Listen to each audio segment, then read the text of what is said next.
Nadiskubre ng Land Transportation Office na hindi rehistradong may-ari ang minamanehong sasakyan ng dating pulis na nanutok ng baril sa isang siklista sa Quezon City. Samantala pinagpapaliwanag din ng ahensya ang totoong may-ari ng sasakyan. Si Sheena Torno magbabalita.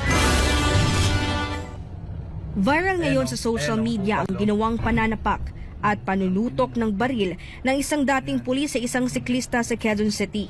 Makikita sa viral video ang pagbaba mula sa driver's seat ng lalaking kinilalang si Wilfredo Gonzales at galit na sinapak pagkatapos ay tinutukan ng baril ang siklista. Pero napag-alaman ng Land Transportation Office o LTO na hindi pala si Gonzales ang rehistradong may-ari ng sinasakyan nitong Kia Rio na may plakang ULQ 802.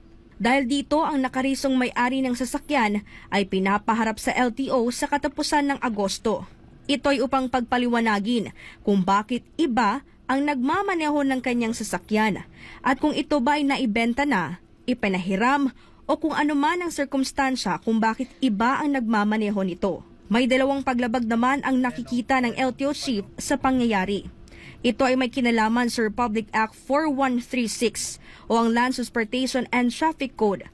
Una ay ang Section 20 o Improper Person to Operate a Vehicle at Section 48 o Reckless Driving. Inaatasan naman ang rehistradong may-ari ng sasakyan na magsumite ng notarized affidavit na magpapaliwanag kung bakit hindi dapat magpataw ng sanksyon kaugnay ng insidente.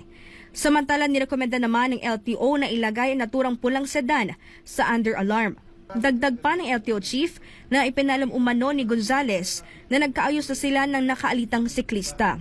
Dagdag pa ni Asik Mendoza, kahit nagkaayos na raw ang abusadong driver at siklista, hindi pa rin maisasantabi nito ang posibilidad na may nalabag din ito.